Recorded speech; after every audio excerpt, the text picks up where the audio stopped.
o te whatalwhatu sa moe lau whawhonga i nei vaenga o le fiafi. O le aso luas fumaleo no ina ua mai ai le Kirisimasi.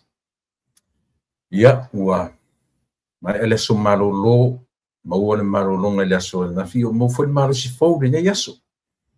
Whaawawai ia le tautua ma le auunanga a o le toe aso whareile. Le aso whareile muli muli lawa nei o le lua o lua lima. Ia a whapela o le aso whareile mātou o le aso toona i le na nisi atu nu o le laulangi. Manatu foi la o le aso toona i muli foi nei. Nisi o vaenga o le laulangi peona o tamwhai atu ia o le aso whareile muli muli nei te ngai mai mātou i le malo tele. No winga o le aso muli muli o le tausanga fō. O le aso lulu o le vahasore o le asau. Our first day of the new year would be Thursday here. Our matu was so whaleile muli le nei. Ia, nau lava e whaau le tātou po kalame fōle le toe tala noa inisio mata upu na tātou a ngai mai ai le nei tausanga. Ngai mai a toe ni mata upu onga fo ie toe touch base ai ma toe ele whapio le atoe e na ona manatua ma toe ia ma nisio mata upu e whawhatua i tātou mo le tausanga fōu. Ile o toe anga e tele ia se langona ia ua mai e Kirisimasi anafi. Ia le fuila o uma le teimi ua mai e teimi o Kirisimasi o ana te unga, o ana pesenga, o mea uma. Ia le fuila ua o tō sila mai e tua le background o la ia le toe back to the usual background ia la tautua ia e pe o na iai mai an masina on December ia male amtanga mai ia se ia pa ia la sona nafi ia ua uma ona mori mai ela na au finga luenga ia i tātou ia matau whai atu fo i se vaenga o le tautua me o nanga whai pēr si fonga o tai au fo ia i le whe au mori o Kirisimasi ia i le tertonunga Samoa ia o le fo i ua tātou ua mai te ala awhalono ia i mātou ma ua whaisi umi talu o no mai le poisa. Ia, hanatu le atau e se foi i nilangona mani a nga i u leo ua peo na ufai atu uma o leo mai alfe au o Kirisimasi ma ua uma o no tatu whaerongaina i le aso na nafi. Samoa pe ua lua nei aso talu o na mai al Kirisimasi ia mātou a ia whatoa umatu ana nei ana pole bailuanga ole dio o nafi o walo matu le surus maleono lo mato walua e o ilunga ua sauni i o luma ele au angelu umama lele mali di inga e te oe whaafofonga mai a o tau mawhai I matou I niwiinga e tatau maloa lofa a ele mawhai pese e tusai. Le ali I Yesu le whaaola mai whawhetai I loa lofa na maliu Wai oe masui lo maliutinga ua o lai matou. Whaftetele tua lo mātu tamai lo wolofa maluanga le lei ua maea ia le aso whamanatu o lo soifua mai i le lalolangi ia o na nafi. Sa iai le nei malo ma le whamanatuina e lau whanau kirisiano. Nea ua mātou wangai ina o mātou whaitau aso ia o no mātou uru whale atu lea i le nā tau sanga fōu o lo whaamalu manu mai. A o atu aso ma o mai aso. O no mātou nganga whawhitai ma vivi atu i ate oe. O na e tele vave lava le ola. E pu fo i aso lo mātou wola whea ngai ma mea o le neila lo langi pētai. O mātou au gia manmanuia le whaitauina o aso. Whamanatu fo i nisi i aso whanau. Whapopo i aso lo lato ola. No mātou whawhitai whaia e alea i o mātou loto. Whawhitai lea nganga pa ia o lau fio. Whawhitai mea sili o mea uma. O lau tausi le watu ma le fo i mai. Ia o malolonga whanau ia o onga. O aso malolo. O i rato fo i o lo whea ngai pia mwhi au mga aluenga. O nisi fo i o malolo mai nei lua vai aso. Whawhitai i lo alofa taitai. I lo mātou ola i mea umalama. Ia a manatu fo i whaale tonu a whaingatā le ola o lo whea ngai martangata i lana lava sa i linga. Leri ie na o lau fio e o lau amo e mama ia. E whaingofie mea uma ia te oe ina o mātou whalango ma whamoe ia te oe. Taro ta mai. A fio mai alo ngang pe te tō lua. Mene yaso fi au mga luenga. Whamangalo mai mātou o malawa. Oe o le atua whamangalo. Ma e le to e manatua o mātou se maleanga. I lo sofa Yesu o le mwala awa. Amen.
Ia, o te manatu o lea ua. Mai a ia le tātou whawhitai ma le whamanu o li inga ma le whanitanga. Ia whaia ia uma ma le fo i e teitai le tātou a fiafi. Ia ua le tātou e amata le tātou a fiafi. Le upong sa ia o temi e tā mai ai, ia tasi me o mātou yaso ia. Na amata matou me o le lali. Lali fori e ku i whapea. Le lali na e tā ai te mi o pese. Le au whai pese. E tā ai le te mi o whainga lotu le afiafi. Ia so ala ia le mare tā mai tai e le matou whai te au le longo le te mi o afiafi. E o tangi alisi e te mina e pa o mai le longo e pa o lo le longo na whao whale lo tangata uma a inga uma. Pe te lotu e whakasā pele ai, o le taimina, i o e wā mātou nuu te mina. O le ainga o Papari Mino, o Masame ia kopo, o Nautu mo i ini, o Alfred beat them. Ioe, tu se tu atasi lua tu lua le lotu kalesia Yesu Keriso, au pa ia Yesu Keriso o sengatai tu lua ia kalesia lotu katoliko. Pauna o i kalesia lotu ese sailo matu nu yaso ia. Ioe, kero manatua i le tebile nei po aiua iei manisi. O taimi au lo'u mai taimi ma lo'u au ngā tupulanga pauna o ainga. Lotu ese mai le nu'u atoa. Ioe. A o nai ainga fo ia. E le mawhai na pale tonu i mea pale nu, mea le nu e whai. Ai a o loa i le taimi o tāpua inga. Ia tau sa vali ala tau i nuu e tuai tau sa vali le kalesia wa e uma le tu le ano i tu silu wa ina uma e ai farsa ina e ai farsa o le kalesia mamona e fo ima le kalesia katoliko pila o ina i fusi o i vai sa ulu sa ai le si farsa mamona ia sa taunga o ina i le tule vai sa ulu matou safua lalo malava vai sa ulu vai a fai iva saudara ia matou elu matou vai manga o fusi la sa elisi farsa o le kalisia ina o naso te mi o leu tele titi ia o le kalisia katoliko Roma e foi na sa futula fai fu sa e farsa tele ana le kalisia io inala lo lotu mai nei ainga io si o matou nu e lotu tau sa vali ia pe au ai fai lau tala ia au ola i pauana o le teimi o e sevan matou nu tangata ni o teimi o i worship o ngā ruenga a fai fai lani ngā ruenga le matou farsa asini tangata i le fai na asa e watu e ngā rue le fai ngā ruenga le i le mafau ngā le leo tangata matua le na te reu lola i le vaitau nei ma le nei fai ngā tupulanga o iai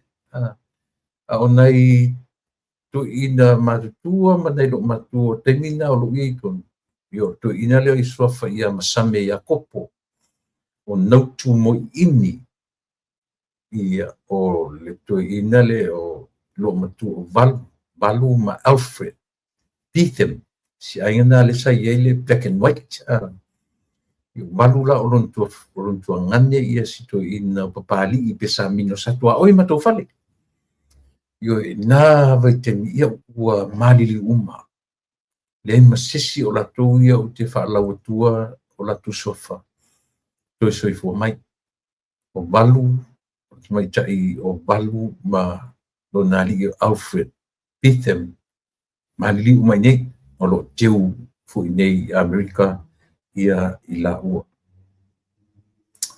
o toe manatua nei tangata de sa latou tautuaina lo matou nu e ui fo ina lotu ese ai a whaatino a ngā ruenga whaakalesia i mea i tutonu ngā ruenga o le farsa ngā ruenga o le whare whiwhi au io e tutua nei ni tangata e le mwhai au na io ona o latou monotanga whaale nu io latou no latou soifua tausinu a le a whainai ia ma meo tāpua inga ia ma taritonunga ai a oa i te meo ngā ruenga le nuu ma mea uma le nuu e whai e le pa nei nei tangata e ngā whaftai le nā ia o te manatu koi sa mo le ua te ai le rangi le tātou whapolo foi mat whasangi le tātou whaftai i le atua ia ua whaia ua te tai tātou talo mausus tātou pese pepa ua whiali leo o le meta ua ia i usus tātou pese pese foi ia mani foi ia pese mai o e lou leo e tiro e manei ai le alunga o tātou pese i pena whaia tu sa moa le o matoria foi le ua malolo au whai news sa moa ai le umarolo Facebook pe o le tele o ia manuspepa le te tu le saunga ia telefon mai observer ia malatu tustusinga ia matoi au mai fo nisi fa alinga le taitai o le tuangai o le masina o te sema nei Januari ia o le ua faataoto ia por kalami le malo mo le tausanfou a matatu lava i le masina le o le asau e a matatu lava i le ua i vaiaso lona lua se i o'olo i le vaiaso e usu i le fono on the 20th. Yes, on the 20th of January. O le aso lena o le atu e usu ia i lo le fono ia ma faagasolo toe lo feʻau ma galuega o nei o lo faagasolo le ua amata ona e silasila sa mo le ua amata tofiga o faaululuga ma tagaluega le sa utalanoa toe i le tuʻatele na pō ia ma le tatou malo se alii o fui maono o foʻia tasi lena ia o le foi la ua e le o mautuina mai se temi e toe valaau mai ai e toe puki le mavanoa talanoa ia ona e faapea i lii avatua ia se tusi foi lele mai le pisasi amata iloa ona se confirmation ia ona o le popolega foi lele i mavave talanoa ai lii aumaia ia ona peo tona faapena a le lava ua toʻatele e iai maisi CEO ia no talanoa atu ai ana po ia o sialii o ai ua i le sialii muamua lena ufana le aso iloa faleupolu Ronnie Aiolupo e pei o le CEO lena a le MCIT le vagale o le MCIT ia po le CEO o le Ministry of Communication and Information Technology ia o le na pisa e CEO ia e le ngata e le na o ia pe foi la fui mono le no taʻu atua ia o le isi e liʻina sa o vavai atu i ai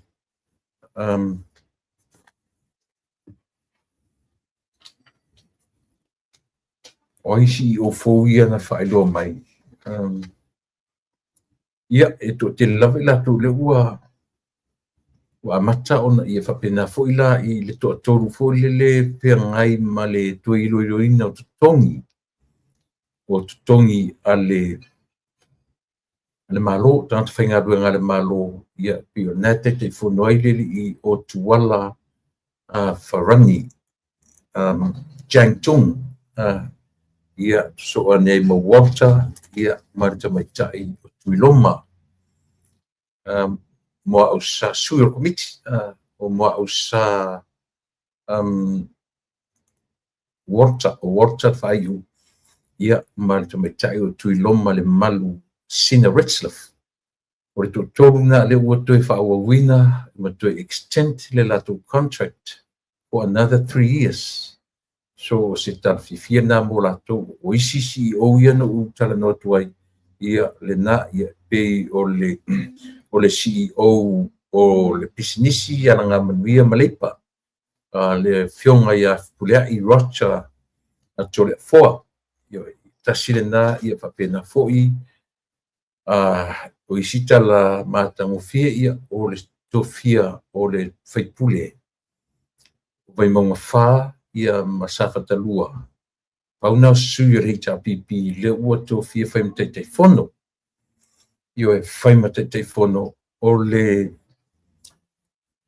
a foʻi le mea o le a foʻi le gole ofisa o le fono faavae ia e ai tumalona e lua o vai mauga fā ia ma safatalua o le isi toʻasefulu ma le toʻalua ia o le o tofia sa tetee le interview le toʻafā tetee le toʻavalu ma latou fai se tusi ia ma le o e apply le isi toʻafā na lelii apply o leai na apply mana apply they refused to e o fai le interview o le isi toʻavalu na faile tusi te i le tele o mea te i te iala te fo'i i le poloketi.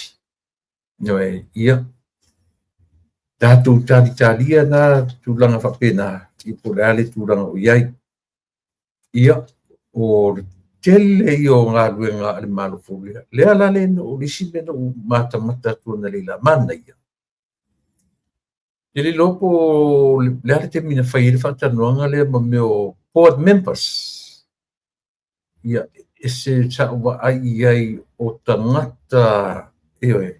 Ai toi alu i mata le ia tangata fuile le te really pay attention. Ia tangata te tele sa ua ai i sia wo se li sa ma ta alfa ta si te mio o onga. Le li o iskuki punivalu. Te le loa po ua matai iskuki ia pele ai a fai matai a le matai i le leilua ua siona leilua punivalu. Ia tasina tangata no ua ai nei na ua ai i sia li le pe o ia na head i le panel len whatanoanga o le li o i fo i le no Eddie Wilson Tangaloa Eddie Wilson no ua ai le li o Henry Fruen nga pauna o ingo te mana tua o ingo taulelea ele o loa ingo mtai o te loa le vaitemi o le mātou vaitemi o onga tūlanga what pena ia sa ua ai fo i ai i le CEO o le Samoa Airways tielu fatu tielu fao o fatu tielu sa ua ai le nā sa ua ai fona i le tatou lo i sili le ua resign nei sa ua i fo sa whai maita me te o sua Helene Warwick ioe sa whai nā mai fo telea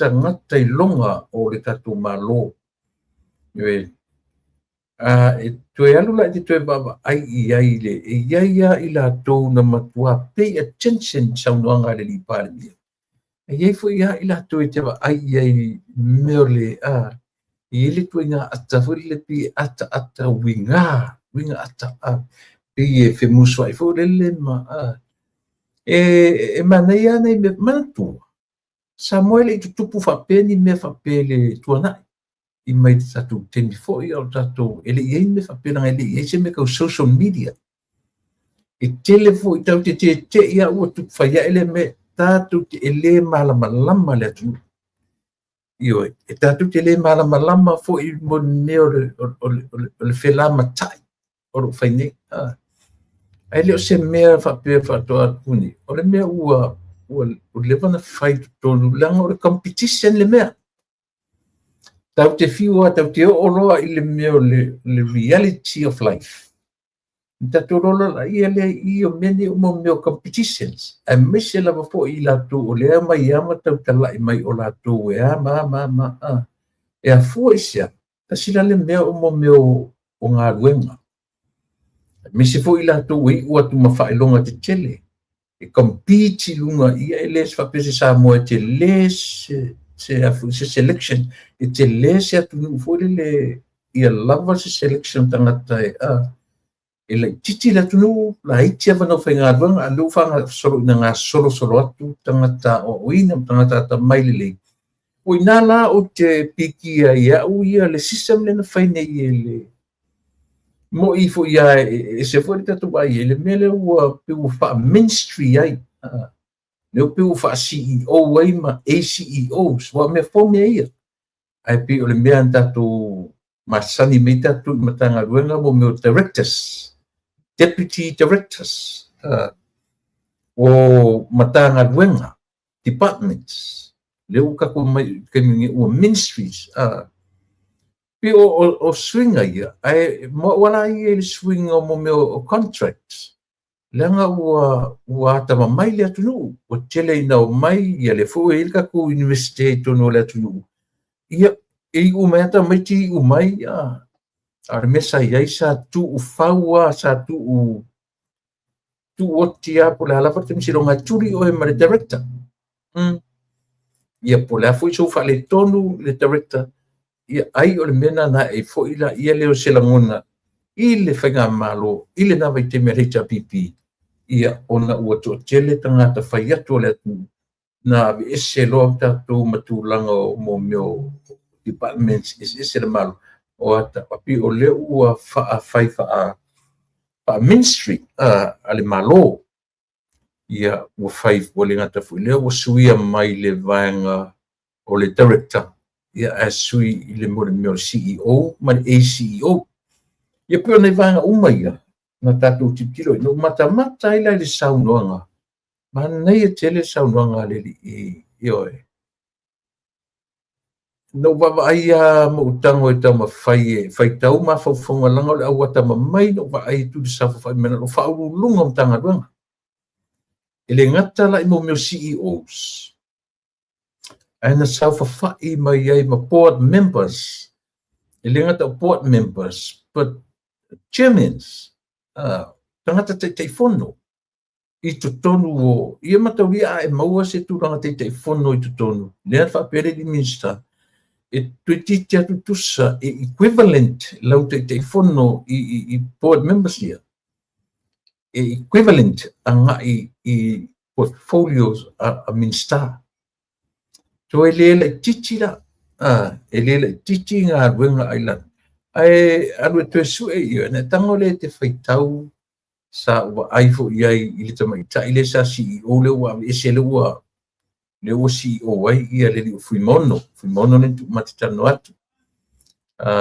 mai tai o avalisa matafeo avalisa viali sa fai mai fo i sa fai ngale na ia male ano na i to tele o ila tau sa o wawai atu ma o tangata au o whaftai ala o lato nau ta inga o lato nau ta ia la ngona o le malo io no wa ai tua ia mai toa ma io to tele o lato o tele iwa ai i si ile sa CEO wa onga ia ia tangata very it looks alike with au le Wi-Fi ia te tusa le folinga mai au ai le ele o au ese tangata no vai tu ai a pio le winga le o lo tala o le finga fo le o fai ele kabineta le finga le fionga le li pale mi ana pola o le malito malana kabineta ua apa lava ia le tautua ale kabineta ma le li pale mi na ia la tu la asia ia le privacy wa le privacy o tanto finga lunga le malo they don't have that privacy o le meo le foi ia tam faia ina ia ile me foi le faonga upu ia masanina tanoi o le accountability transparency ia ma mea ia nga lunga ia le good governance o tangata o lo tu le mai te ia le malo ina ia maua la tu temi ma vanoa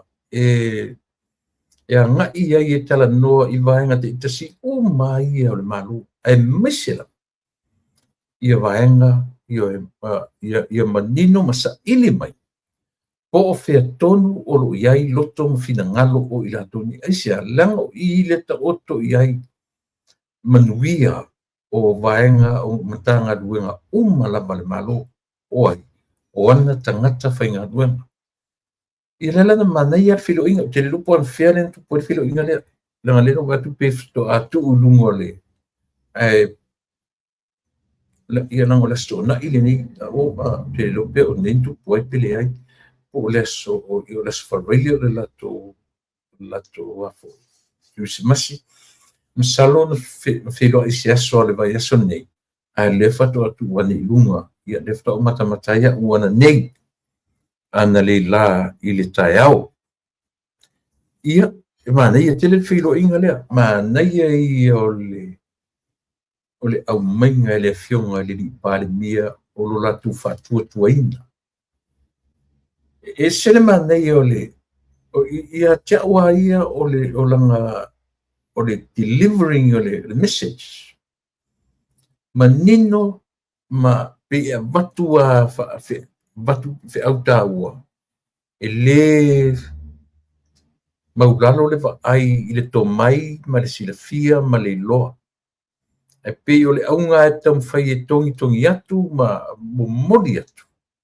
ua uma le taimi o fe furi tua inga i mo meo palota fa pau fai o le taimi o uma le palota fatatia fataoto la io ma pesa e palota le tapipi pesa e palota i le fast pesa e palota i le i afia me ma na foi vaenga palota isi va fa foi nei le o le toi fa mo uma na taimi palota le o fai fina ngalo le tu le o manu malo i fa tu i le tu sa mela la fai o mai lo e sapai ma o pongi le malo the government of the day pei o le tumutumunga lava na o le fe au fa palemia fa taitai o le malo i lau tau pue atu ana le la to'a lava le li io e te matau bia fu a e tu lungo ni me fa pea ke kango scan mai lalo le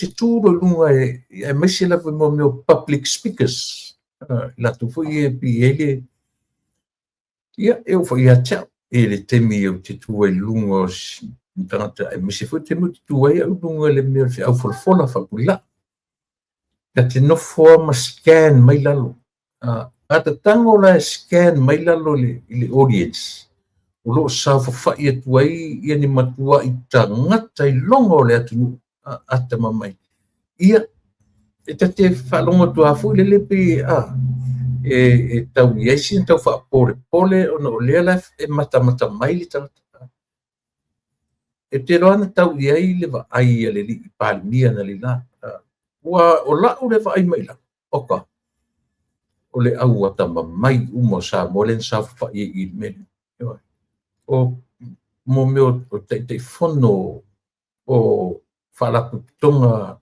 le malo tai o fa la putonga tai fono CEOs ia la ula tilo no tangwa o te mata mo ma aia i fofonga o le li pare mia pe tau yesunga ona tau meia fa pe na pe tai no va aia ia i lona toa ia malana va ai mai lalo le audience tangata i sa fa ia ia sa over ai fo i sieli o keneti fa lalo CEO fona o le meo le a fo le kako authority le fo le ta o le tatu o lo fo ia vi fa fo Roy uso wa o mai ia o si uso mai sa ma a unha fantasi o si avele alo fatu Roy fa mani atu le Christmas ia na ai wa e swafa ia o te ro atu Roy a chang man ainga fa la ta fo ia a Virginia tanao e te wati Eddie Filippo malo Eddie ia o simi ti mai ia male tutele o itato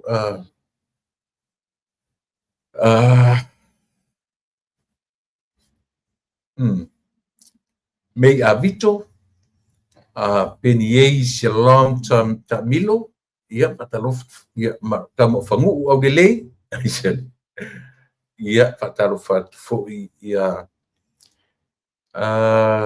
to a file i apply wake up Pea apply ia pateri ia saula ngeli apply meaning they refused to interview o saunga ia fataro fo ia Marietta alo fatu ia pena fo i Merry Christmas line i Sarah ia marito tele utatu o le ua mafai ona felo mai ia o fipe se wala ia e fataro fatu fo i o Patira Swanky Aisa ia pena fo i ia o le faftai Virginia Maria Christmas ia maleanga ia tu te usanga fo Maria Toafa Heather Maria Christmas la sunga tule pa fa Maria fo i Christmasi ia o tui pou ia fa Maria fo i Christmasi o uta i le solo e le sala talofa fa fatu le tutua ma nanga ale si ufonga o le taia fou sei aute fatu alii ia le lei faftai o le a longo iai le tina o le ainga ia fatalofa mai faftai tele ia fatalofa ia fatu e masemi ia o le na ono le lavata tu te ua mavai atu le Krismasi ia ai o loo ia tatou pea le tāua o le faafemāfanafanaʻi i lenei vaitau o le Krismasi ia pe o le uiga na loo tala a Samoa ona o le vaaiga nuu matamata i ai ma uta mafai ave i ai la ua ai latalata ia ona ua faafesagaʻi le afioga i le lii palemia ia ma le auata mamai o le tatou atu e leʻi ai se foliga faafefefe pe faapolepole a le fioga i le lii palemia ae na tuusaʻo ai ai le feʻau afai o loutou le valaauina o loutou le agavaa aloga i taatia mea faapolikiki i le matou i tupā faasino iā te ia taoto mea faapolikiki iā matou o la matou le matafaioi ae agaʻi aʻe ai o le tai o tou board members uma o taʻitaʻifono uma o matagaluega ia ua tolaulauga fai le matagaluega le malo aufia uma ia lana aufaigaluega ia so ona le fono la lena ele ona le salo ele ona le atu puai ai fatoa mai ana le la se faasalalauga ana le la ia o se mafutaga manai e tele pamania tele atu le Krismasi ia le fofo Samoa ui ma fatua ia Naomi papena foi ia e faamania tele atu ia le aso Krismasi pe uma ua malanga vui Samoa Naomi pea po ua malanga uma ia alu fatu ia le siufonga o le taia fou o tou mino ia o loo pe foi ona faatala fa mai o ia le leila e la ufai loa mai o iskuki langa o te loa i lona suafa iskuki puni valu sa matou tausaga faatasi mea tau onga i mtalonga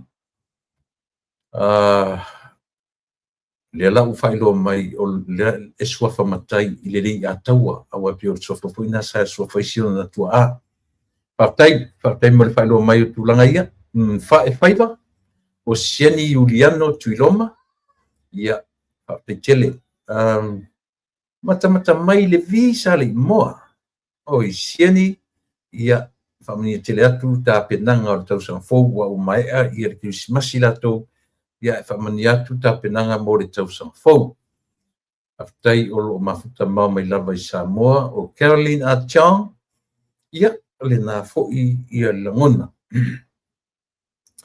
so a tatou tu pe ona fai atu o le so o le toe aso faraile lenei o le tausaga lua lima lau te manatua u mataupu Derek Uso alofatu i le aiga le aopepe ia tasini nei uso foʻi sa taupuaina Samoa i lana manu Samoa Derek ioe o le loka taʻua foʻi le Samoa i lenā vaitemi lona suafa keli mo i tatou laga o le saunoga suafa Derek a o keli e le o keli tuatagaloa o keli le aopepe o le loka tasi le loka tautia le manu i loo vaitaimi i le matou vaitaimi ioe sa taalo atu i le kalapulakapia mo taʻa e te silafia la directly ia isikuki langa ele i se te isikuki na matou o le au tamaitia onga i New Zealand i le 1978 isikuki la na representing a mai na filifili mai le first 15 na Chanel ioe na ngau ale vai isikuki matou taʻaloga lona lua ia pe ma taʻaloga ma Saint Paul iau kilani na ngau ai le vai ngau yo le nga faia pi umale. That was the end of his career, rugby career too.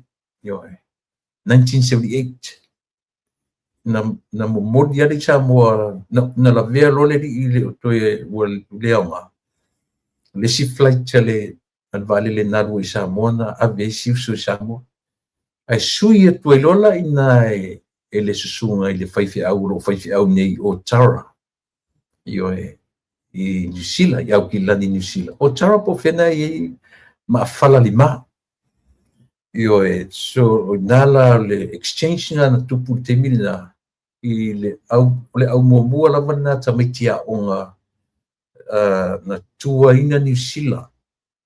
That was 1978. Iskuki la na matu malanga fatasi la vea ai mga welo na au tamatau e po io na fo ia la le uso male sima ele i matuala nga fea le la vea seri ia ele i fatanga ina ele i ngila kapia sa mo na te e no fosi tau ele ai e ta fao ele tua mamata na toe fa fo i me sa mo right away afa fo me fo iskuki la malum la malila fo ia sa mo right away ia asui e toe lo ia lele tu ia seri io ma fala lima io e sui ia iskuki pe o le o tala no me no vai to o sa fa mai iskuki sa fa ingale ile aso na lela tasilea tangata ta mai o malo Samoa i mo meo wa sa CEO fo ile public works ia sili io iskuki io ia pe o nai mea ia tatu te baba ai ia ilo tatu o tunu o lo o no vai tu fo ile newspaper na leila o lo au mai fo i toe au mai le la fo newspaper i uma le Global News po le Observer ia le na silimoa le na ma fala na sa fo i sa puli malua io it's one of my teammates too leli ia ma fala matu ta alo fatasi mai ta alo mai le polisi Samoa au ta alo mai le first 15 avele so matu nga tupulanga na filifili ai leu ai au fili ta metia o nga mua lava Samoa ta siva fitu vale io sa matu malanga ai io matu malanga na o mafala Harry Schuster le a foi ele sa minister leo Harry Schuster o tau fusi sa lesa ia o so se o ngalo ia te una isita meti so leo mato io o maliliu ni seri o kaio a foa liu kaio a foa te lope tu te sila fia si elisa fainga luenga sa St. Joseph e whaingoa ni matu au na waite mi o Idi Amin uli to i pisa fili mai au mai le first 15 St. Joseph Danielu ia o le lio Josefa mai sa fu mai avele ia o le lio Ropati tafunai ia pio nei tangata na sa matu ia ua umate me la kapi wa tanta i le me iai ano vailana le lai le toe au mainga o le o loo sai pea ma au mai e le tue ina o tula palangana au mai whapretania le whaita mai whapea le tue e le newspaper. In my 11 terms in parliament, no speaker ever ruled to suspend a member based on a casual conversation reported to have taken place during a coffee break. Blah, blah, blah, blah. Umile. O le winga o la tala fulia pe o le lava ele o longa o na fo ile mea. Ele o avesea ma le mafau tuile epa.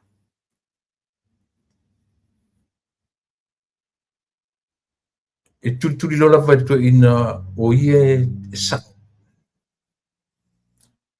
mas o isi mea foreta pe baba isa mo o fanga ina o pule o se ua i taimi le nei o se taimi mua nei be thankful a fai o se taimi mua nei faftai o lefto a e loa o te tauna fai mea ia io langa pe tasile upu e alo io pe upu masani ia pe o le vocabulary le tato te io o se taimi mua nei fto a tupu e se me fa petu no pale menio sam e fia fole le tangata e whamatala mea ia o le tasile uma ia fa ser fa longo io o le pe o tuenga ngana ia o se taimi mua nei whato a tupu e se mele o ngana le masani tangata nei o le singa ngana mwhewa pe e le mawhaina tupu se me whapea o uma le tau sanga le si tau sanga una tu atu o le lengo sirawa lea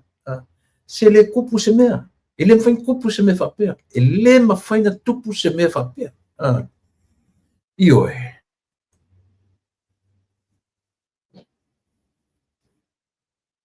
ia ta o te manatua ia siu i ea o te loa siu lea sa au siu e luteru o le alo luteru ma silo matua te lese vai fale e sa o orena ia o te manatua ele matua te li o atu ele au na ele la tua ia siu ile au na fitu va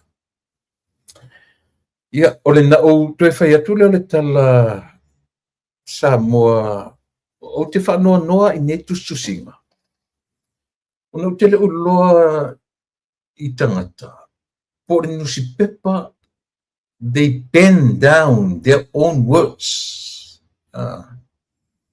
po le nusi pepa po latu au mai sa'o whaupunga maritoina pa te au mai nusi pepa paua le vai-vainga le o te tiro au iai o le tau mawhai o le tangata e te ta'i sa o le tau mawhai o le tangata o lea ua whapea mai lea this is the very first time a speaker ever or whoever speaker ever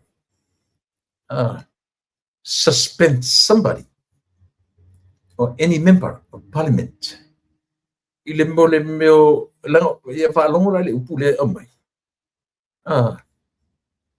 rule to suspend a member based on casual conversation. Ia se whalongo la ia le milo na hu. Pa kama ia le mea o mai o casual conversation. Mo upu, mo talonga upu. Lea la pi fōringa i a tatu whaitau o tūrana whapiritane ina le o mai ai. E le o no winga fōringa mai o le o tuli a Paulo o se tala noanga whaasamsama noa. E wai paurana le me tatu te whainu whaasamoe au ia le mea tau le casual a casual conversation. Le ua mai peua fōringa mai ua tua ia le whonga whetalai. Ona o se urua i taimi ua tuli ai se sui o le parmene. I tua inga me foi o tala noanga whaasamsama noa i whafo o le coffee break. Ia po le tenima o whainga o le kofe. Tue leo ka mawhai la reveal mai le true story. Ai pi o ta alonga upu ia tatu te lea le ino whai atu. Pi le tatu te whaangaina upu ioe. E manuva ai le whaalongo le atu no. Ona ngalo lola ia leo le mea e vai.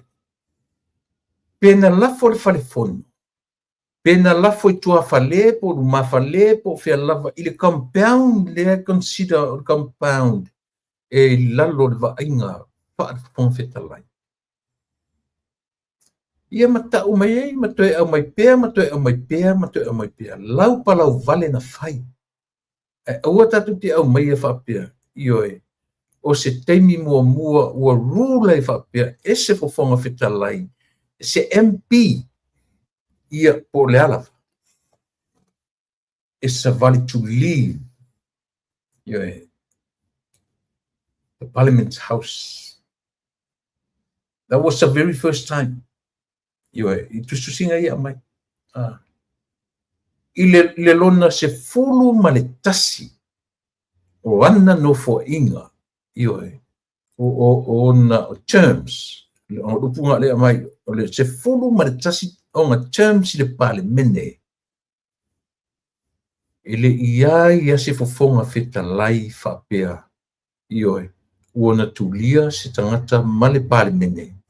I mea o whaasamsama noa, o tala noanga whaasamsama noanga, i temi o marolonga. Ia, whatalo whatu, wa loa si fuiva, Maria Tiai, ia, marolawa, i atu li Kirismasi. Ile nā, o le winga nā le tala sa moa e le leipea o na tatu tala noa ma whaamanatu pe mea. Le ai langa o le lava lai manatuare to ina. Ele se sela na men fai. O lo o tu maua i lona mawau ia o ona lava ia langona. O ona lava ia langona. Ai langa la pi o le lava o lo o ia whaongaina i mo meo letters, letter to the editors, letter to the editor. Lea piu sana tusi tue whatonu, ili whatonu. E tue tau mawhai au mai ai le mea lea. Iai le tari tonua. Ua iai lona manatu. O te taunu whaase se lona sa mani matau pulea. O lona tau mawhai e tala noa pea ila na palau vale le na whaadiesiona le mawhauwhau. E tupu te le ai le silafia ma le iloa e le atunuu lona vai tele. Ole whaitau ai tue loe le atunuu. Ana o se tangata ata mai. O lewa na le tue tala no mai melea. Lewa. Whape ngā winga o ngā mai. Lela ua mai, na amata mai pi ale ua sauda usfutasi terms. Whatoa ana ia mori mawina leo se fofonga whetalai. Uona tulia i whafo si tangata. I e taimi, ia o te lero ia opo lana whasa mo i le meta o le casual conversation. A lau na whasa mo i ai. O lea. Ua umar taimi o le fono. Ua pio o i le tau tuli le toi ina. E sala tuli e whafo. Pe ana whapea o lana palau vale na lafo i tutonu o le whalefonu. Pe i tau whapea nao na langona. Lea lana ia o mai lore taimi. Le ngata ina o mai se fulu tasi ia au lea ua fo. A le ufto a tupu ale se temi mua. Le tuli o ia. Ele o mai e whaas. Ele o refer ia te ia. To any MPs. To any MP or tangata members of Parliament. Sa le tatau o na tupu se me whapea. A o se urua i speaker, lona winga foila. Le foila o si ia pali ta e umaspa. Lo sapo pali ta e umaspa. Sa matua lili vau iai. A o le pe ua fo. Ua tau amatan tau toso sto ina. Pena ua faile comparison. Ale o ri ia. O aile pe tau tatu mai le sifon fetalai a morsi la fia pe ila o fon fetalai o la to tiute io e le mafai o no tatu ia lela ana ua maua role tonu ma malo loto ina o te ilo patu to so mai foi pepa ana nei there's Saturday o le so farvailia matou i California. Le fui o no mai i le whapea whika, o le wano whapea, e le toi tara no mai toi ina i le mere, a vai le la ato le vai aso, le sa vai lu vai aso. Au le lava langa mai ari toi, o lona winga, ele o nofo le lei atu le palmea ele o nofo le lei ia teia ai ana o se tangata le lei a o ina le lei mela le fatua i ese meta urto mai fa potua ese le ata mai fa le atua e fua te tau ai mea o le ola io e wafa ese le ata mai fa le atua ese le meta ur poto fa fale au o le poto fa fale au a o ina e tu ia meo e le mafai e le aisa uto fa ma mau le se uta ale poto e feliu wa i te fua e luma fua e tu pe te tau ea le ala ato ale lua vai aso o pisa ele nei mea io ia le ala ua tau loa tele atu e le atu e le o moe le leile toi ina i le tulia o ia i fafo ma le fono and especially the speaker put him out twice io so e fiu ala tau mawhai e wha matala mai sona sa. Na ole mea e whai tau atua i Samoa. O le tangata uaru solo muri le mawhauwhau. Wale o toi yaini la ngona sa. Wale o toi yaini o na mawhauwhaunga ata mai. Io Ua vasi ai a whapea manatu malangona. A o ngai foi nguspepa. Se fai mai ia se fautuanga ia pe fitangofi e fai mai in whaapunga. Io Are no fula le mai tau fai e whapea mai o le o suspend. Ia lela. Lera te whawhanga mai a. In my 11 terms in Parliament, no speaker ever ruled to suspend a member based on a casual conversational reported to have taken place during a coffee break.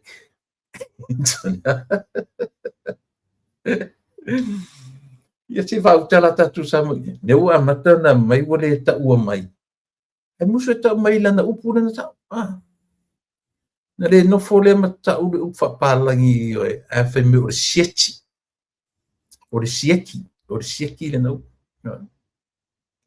Ia ele lei a o toe ngā lua atu le toe Friday, the final Friday of the year, 2025. Io ele lei a ona feliuli wa i le tō whā le uta. A i la tō nei. Ta ua i o le peo le, maua se temia e maua lungo le YouTube le whelua inga le whiunga le lipa le mia manisi o le kapeneta. Ia matangata i le masanita utu le apot o la wia o le malo Samoa. E no tō lau atu nisi na uwa ai e nilina o tangata. I a fo i o tangata e whaalango i ai le malo. Tangata i ta o board members. Tangata i ta o chairmans, o boards, ala tunu. Sau whawhai ai i la tau i a lelan whamanino. O le aveo o e mataitai whono boards nei. Equivalent. Le lau sau whai, ma le sau whai a Minster. Minster. Te waila. Tangata la ia na li lai le tangata. A le tau mawhai le tatou porkala me turi loa si mesi. O le whe au ma le sa vali po le aveai. Po le avei. A le whainga malo, lea o lo tala atu. I vaenga uma nei o tangata whainga ruenga le malo. Ina ia o latou alo lofa ia. Ia la tu alo lofa ia tu o le mea o le porkiki tu i tangata parlemene o le la tu nam ta whaioi ai alo ane e whai le lei ngā ruenga ale malo a whaina e palota i le fast e se ma le fast e sau o le member o le malo Samoa a whaina e palota i le HRPP ko u me whahecha pipi ai o mai I whai. O whiau nā nena, tō o sa o ai tangata. Ioi. Tō o sa o. Ia ai ala o no nofo ma tilo ma vava ai whape le aila. E se foi la tu ngata ta ile o matu filo. And that was the very first time fato a filo I whape. Ia e o ai da whainga ruanga le tua. Ioi. E o a whainga ruanga le tua ua apa iai le whainga malo.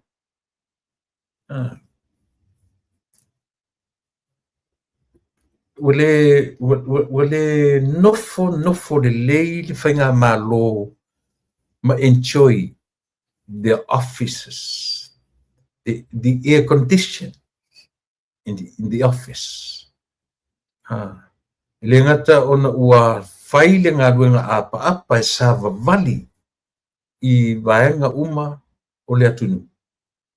Aua iai fo ila lato mata whai oi. Ia lewa tino mai ia le tūlanga o whono whaavai. O whono whaavai e amata whaatasi a ngā ruenga le whono whaavai. Ma ngā ruenga le mālore e on the 12th. I mean yes. Lea e ia onga ia foi. Ia ngā ruenga le mālo ila susfuma le 2 Januari. Ea e whaatasi atua lono winga. Masalo se taimi ale vai aso le nei. I mean le vai aso lea. Pea whape ea foi. Ia. Ta ilo iai. Alo na vai aso mua o le awha saua I loa. Pa tun fo kete o le ai le foi le meo le taimi o le pale mia ma le media a Samoa. E lopo le si media ale pale mia I mean the media mare pale mio Samoa. Ua au mai lore se announcement e whapitoa lava mo I lato lea ua whai tai fono. Ua pau melo tatu loa ua atoa le 5 matasi. Atoa le leile 5 matasi o tai fono o fono whaavai na o le toa lua lava he ta pipi. Valu tu malo e tai to lua ia latu te fono. Ia ele tau te leva ve o soile mea tau te leva ve ioe. Ia vai foi la ia na saua o lua ia sui pale mia filosofi la tunu. Filosofi la tunu. Ia le ngolo mamali to le finally everybody the majority of Samoa is now understand why the government of Samoa chose 2 deputy prime ministers. Ele ngatala ina lua. Ai o le ua fatoa whaama toa ma. Uisa, sole mana le leia I tiute. O taimi na watuai, o lesi e awhatau, lua man awhatau sanga lesi, lua man awhatau sanga lesi.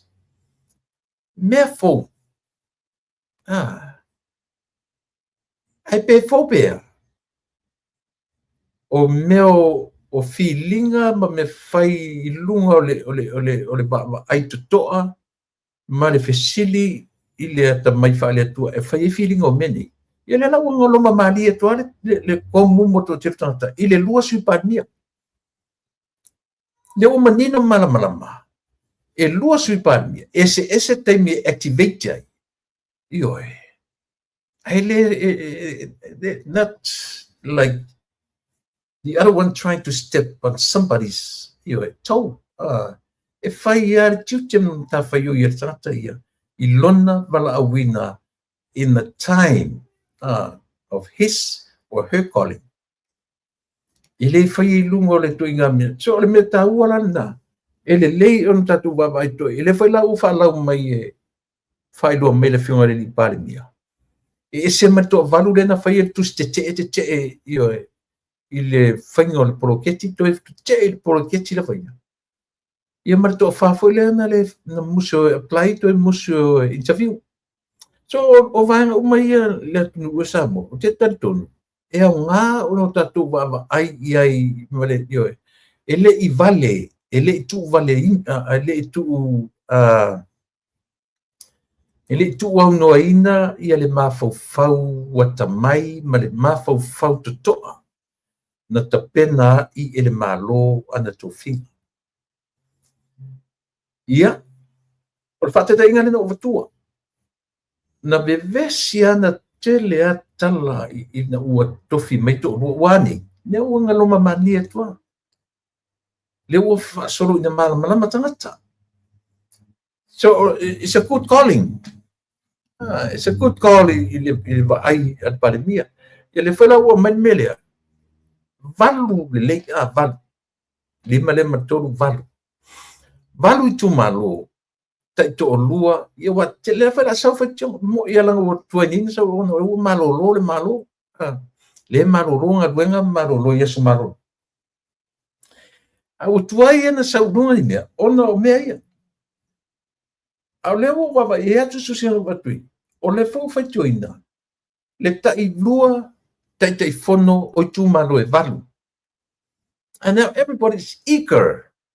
They can't wait to hear. Who are they?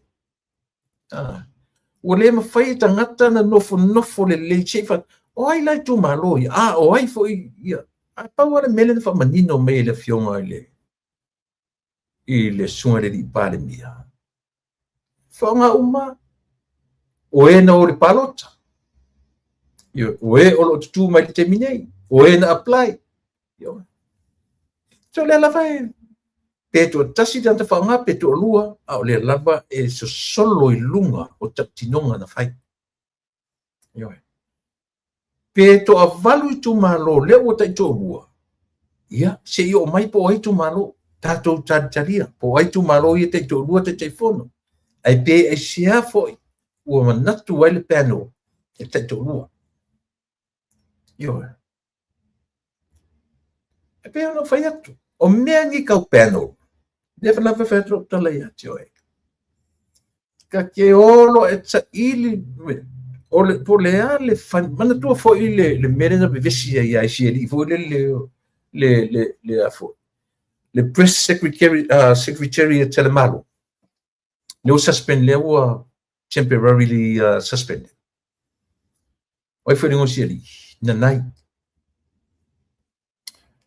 O tele o loia oe po lea pat sino tama ilo o le procedures o meni pe a fini interview e fai lea foi lena tautino mai a foi se tasi o porkalame o mo meo fanga so longo nga runga ne ia le PSC a o man fai le PSC ia se na issue le slippy the white slip e avele la tu fai uma ele avela o final ai avele il capinetta e issue atu la le white slip le pisasi ma fai ai se me fua la tu panel por la lava panel non fatarnoina ona avele la tu slip pa ele e ave o il capinetta discuss il capinetta o le ala fai unga kapeneta e talia ina silipi pa ele. Ona issue mai lola ia le silipi a kapeneta po le whaka. Lanua, yellow.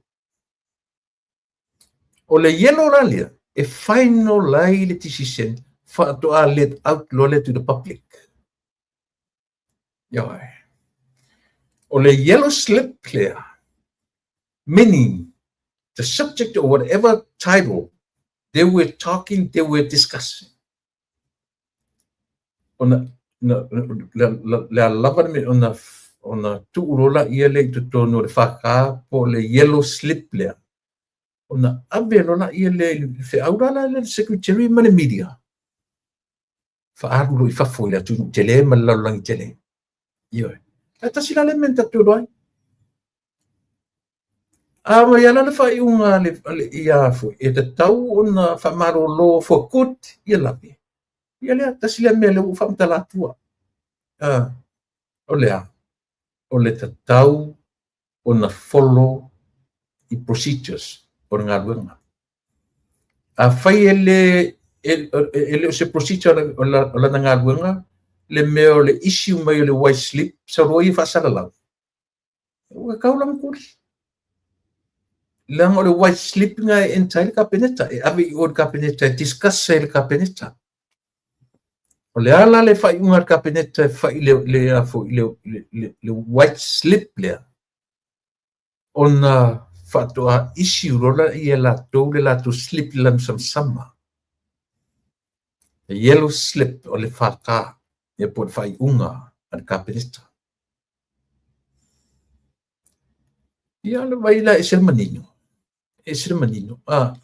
ai le ole sauloi o male white slip le ale pisasi saulo le nuno ngore ale tatu te lo le fatura ngana o mea le structure ingo ngā ruenga ia le ai e saule slippy pe le alava lan pae lan moana sau na pasile i o kabineta ba ai e kabineta io ai te vai vela i mo meo manatu i langa o tangata ia e ita i le malo la tu te whapea mai la to manatu i le te tau na whaia e i whata mai ta i tu stalana le sa mai ta i o maina no wa longo le leia i lana tala pina na mai ai ona emotions io o mai ona na te le o ia pe i wa whate ia fude le o umana au mai ele pisasi ai o te sui ele kabineta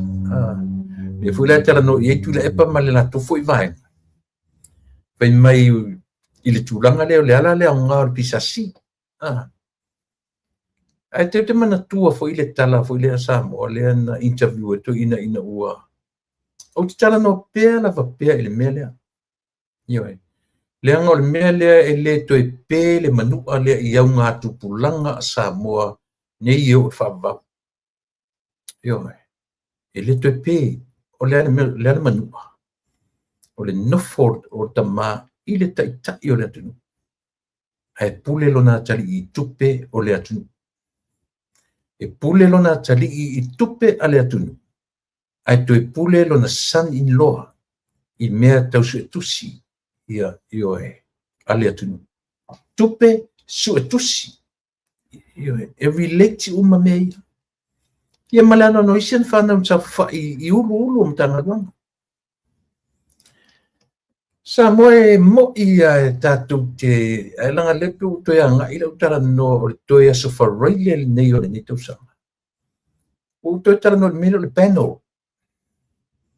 laga tasi le mea na aumai e faamamafa e toeina le mele o le panel ina ua fesili tagata faafefea le aso finagalo na nofo e loua taliʻii le mele le CEO a o lau fionga o le taʻitaʻi o le atunu faapetala toina e iai le panel e foi lau alu taʻua le taimi o le laʻauli a le malitoga ioe o le final decision making a pe fai e le panel pea o le kapeneta o ai le saufaʻi le kapeneta o ai le head i le kapeneta o le pania o le final saying na the prime minister ioe o le alama la le final saying al prime minister ma le kapeneta ia lave po nanai it is what it is ioe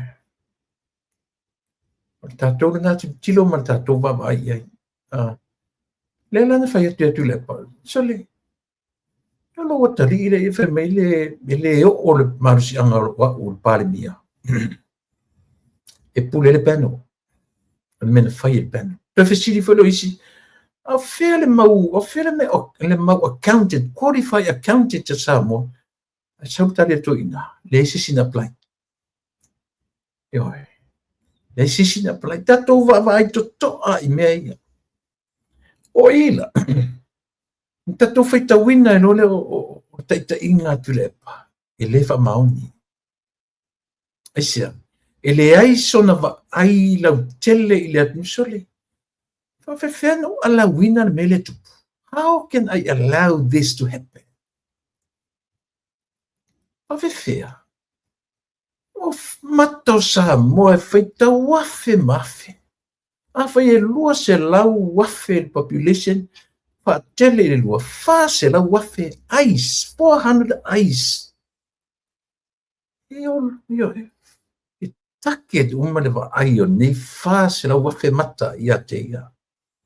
A lela no fong whani mea. O lea mea. Tua ia oile, le pano.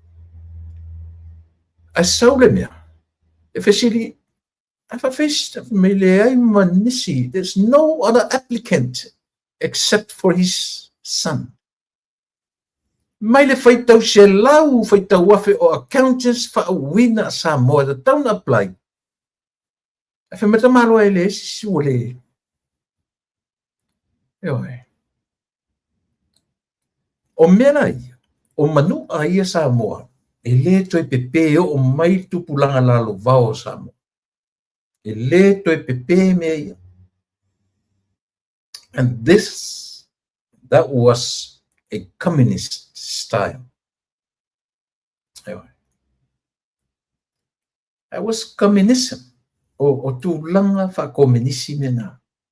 Tam whaita malo run wha komunisi langa isia.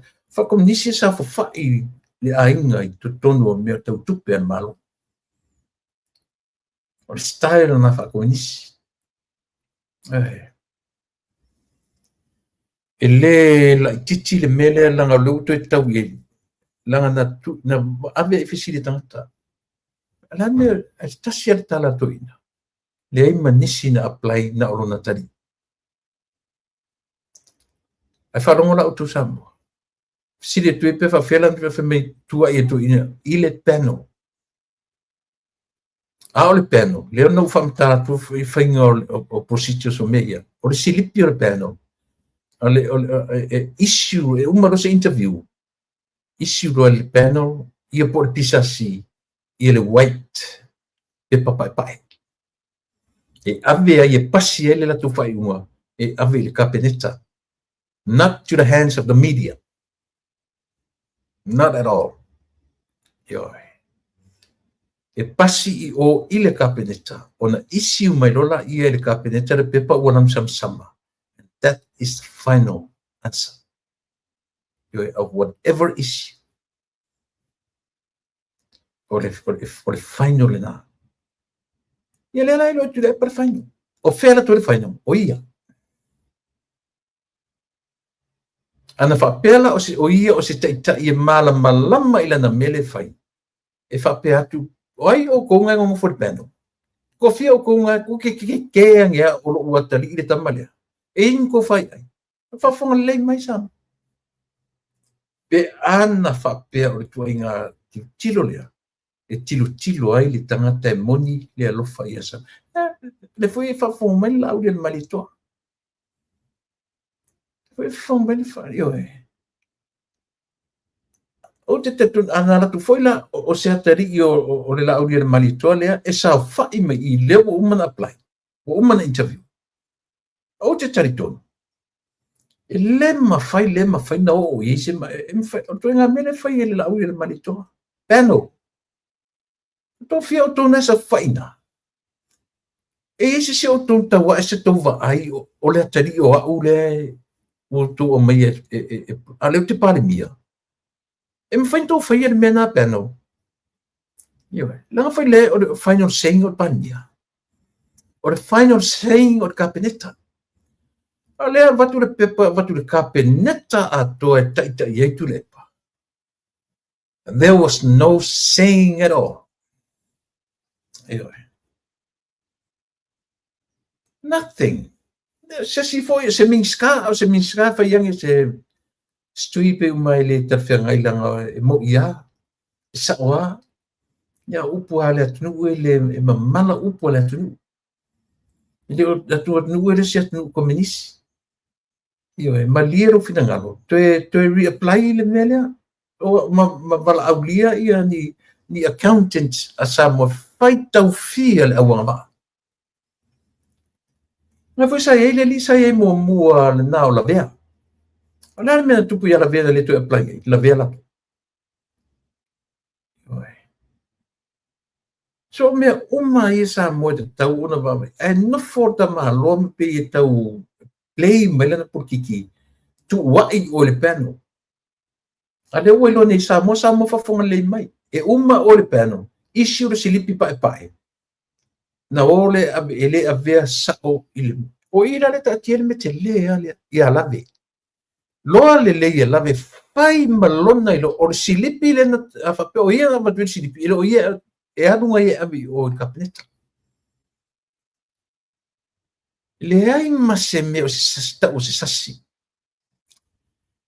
there's no sasi at all io e sia o mata alfa tasimo ia lo mi tu si sasi o non fai una sasi io e le fa pela se sasi le mele e lo volta tutto talo a feta tutto fa mangalo I matu o matu anga sala o fai maliloa o anga sala foi o matu faia maleleilo o fai maleleilo na ngor kamale isia nga lailo le leia labi e leo I entai le nga ruenga pisasi e leo ia e leo le media a o ia bia e alu e pasi le kapeneta pena fala mele te fa toila tari io le pale na vese fu da tunu fa me yama ma e fala tatu le tunu tau muri to inen mele se le ai ni ma fo dan tau muri ane wo ton fa tala tu samo ile mele te le a sa tu le pa fina me mele te lo pole to nga ui I ai le tala noa tu le ka sa ui ma te tipeti ile mele procedures o lana nga fa pale mia o le taitai o le kapineta procedures o nga luenga ale pisa si po le Public Service Commission ila tu eva ai tanto fenga luenga le malo pe sao le pisa si anga I le media pe sao I le kapineta io le nana but I bet you some more alfa pe setali io o le laudi le malitore na apply ni e alu e fai ma CEO o le finance o tupe samo e yelo tanto nunga se lau lua se lau pasene e le talia e le li parmia se fai unga le peno e le te talia isia le nga wa oina na mai mea me se ma mea o lo tamu fe pena io le na le winga na o le talasama I ngā luenga ale malole u whaatatia mai. O te fia te lea o te whalongolongo I tā penanga ale li pania manana ka peneta. Eo e. O ai o I te ton ia o le whare mai. Tatu whalongolongo le le I ngā luenga. Tasi lea mta ngā luenga le whaingofie. Eo e. Se vai ti ngāna I loa to ina. Le oki o vai ke minga ia ngā seli. Lantama leo le sai ia ngā seli. Loa le foi la tunu. Io e. O le matua I oki ai linka mai oki. Ia le lau tato mai ni. Lea ua o tele tupe le malo le ua anu I fale ia. Lea ua allow le 4 point something. Fia. 4.6 million, sorry, ele ia feito page certo. 4.6 millions le ua atofa, le ua ave na o le tau alunga o le fale. Na o le tau alunga o le fale whamasino ai o le whate si miliona. Tau tiro la o tau sa mo ia. Ia, ina nei le pia fai matau ma fai mai ia la tu fo I tau fai fa tepa le atu nu fale te tele te fa pena fai ele ta pipi wa mata mo fie sa mo es materialism na o mea tatu te vava ai atu e fe I lafi mai fai tino e brace ele tatu o tunu tatu mai lola I ele fai mai e sao ma le lei ana le ai te whinga maro lea au te fa solo le vai tua ni te usanga maona ngā luenga io e Ia, o lea ua taungalo matu fo'i ia le taimi o le nei tausaga mai le amataga ma le taimi na vā ai le fogava'a. Ia fia me ma le la'auli a le malito. E iai lo'u talitonu. E iai le moment, there's a special moment to any human being toe nofo ai ma toe reflect. E toe ia langa na ua lua se lau wafe na ua tu ila lo senya mo le amtanga o ngā luanga le roofing lea. China put down 200,000 to start up with ia ngā luanga lea. So e le lea unta tu wa ai tu ai sa mo I le tulanga lea. E pio le winga le lo tam foi uti tala atu sa mo tu wa ai I le nei lava tausanga. Ma le vai tau tōnu lava le nei sa mo. Na nga I e loa ia le pokala me e arrest le la auli al mari toa. Me tau nio tausanga. Mai tau tōnu lava le temur Krismasi ma le tausanga fau. Ai va le temur tausanga o te loa o lo nofo nei ia tamai tai sa vempale dia. O lo toi tau mawhaile ia lo matua te reflect I lona mafofau whaaseseina. O whaaseseina lona mafofau e nisi tangata. Ua le mwhai eina te patau lai ia maamataloan tatou wawa ai I mea tau fau ina o nisi mea ina ia. Yo. Ai tango nei te sila toa mai wawa ai sa moa I le ata le olo whamatamata iei oe maa. Tato wawa I toa ale I opu e masani e le atunu. O mea te whai elisi. E whai elisi tangata ia te oe. Leo tato wawa I umai le nature ia upu. O mea te whau. E te toi tau ai lawa. Nature na o le ringangana whaatuspa ia le tusi le whenga fōu o le tusi e seta. Yo e malili o na manu. A tatu wa ila ile na turo tusu singa nei. Leo tatu wa ai tonua I le temili nei. Leo tu la I mai. O isi foi toi ngā me foi ia o mea sa e whaia o mea sa masenda e whaia nā ua toi ngā nai a tatu wawa I toto I mea tu la I mai sa mo a tatu anga ia tu le tausanga fōu o mana tu le leilo toi anga I mea umalawa ia o a nisi la pisi o ia tato I mea ia whaaluatu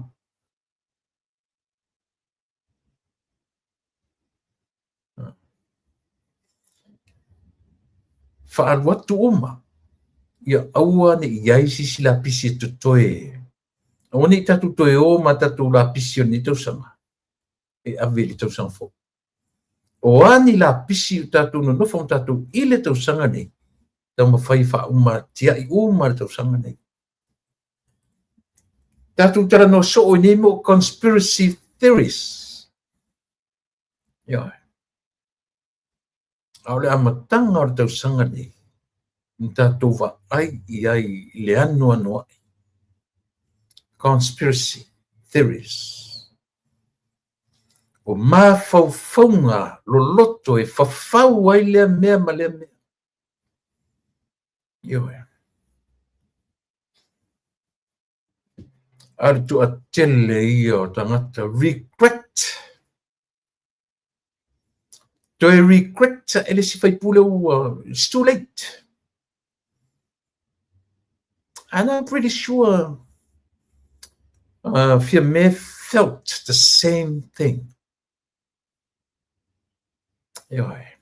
Regret. But it's way too late. le ala e pese ia whapea ia tu ina le tu le pa. E le o tu e mawhai e tu le epa o na ia tu whaavasenga ina le lei ma le leanga. Ua le lei o ma mea leanga i le vaai e tu ina. O a mea matanga le vaai, matanga o fie le vaai. O a mea sipa sa o le vaai. O a mea uli le vaai, ua papa e mai le vaai e tu ina. Yoe. O ina sa moa mea ia, e te tau ono tātou tiro le lei ai.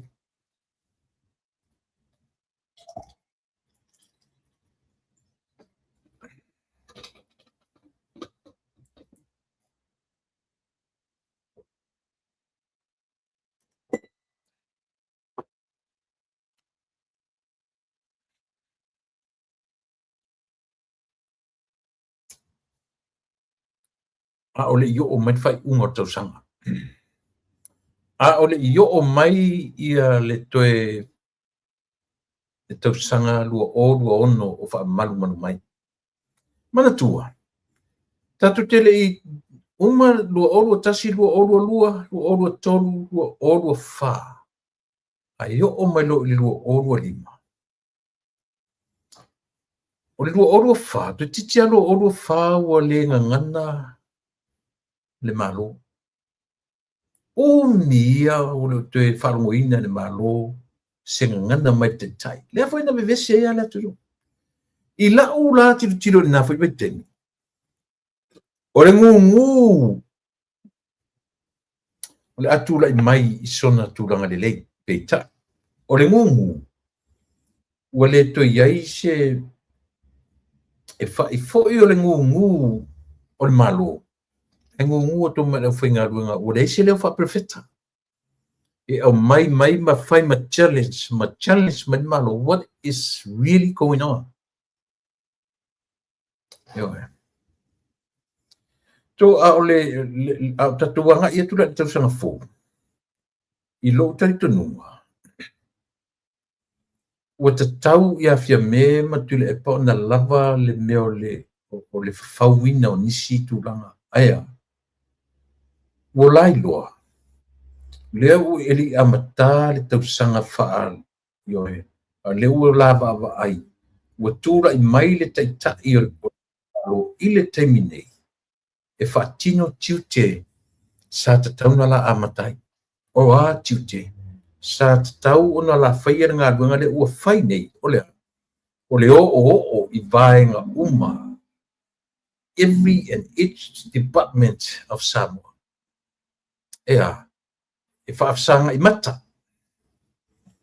Whaafsanga i fofonga. Whaasanga mai, whaasanga atu. Te mai, te atu. Yoe. Pupula mai, pupula atu. Tu sa o atu tala. A e fia, yoe. Loa te langolango, lelei, fai wha lele o ngā ruanga. Ai a fai te loa te le langolango, wha mawai. Le whainga wala nei ere tala i ofisam whai aonga. A fai o e tango fia drugs. A fai o e tango fia ia whala au whasaina. O lo tengi wha mawai le nei. Mea la ia le i whai e la ua. E le whapeo te selu atu i le fionga le li pāmia. E na whai e sila fia, ai arte mi o tēnā pāmia i lapsa o ata tu kalanga. Eo e. Lea la o toi no nofo nei la ua, ma toi whaava ai mai, i le wha ngā solonga o mea ia. Wha ngā solonga la ia tangata e ili tō wha. E mamao le tō wha. E te leuta. Le upu leuta le sa oile upu whautauta. E ma oile upu le wha ngā le siri lana pukalama o leutanga. Ioe. O le uta mamao.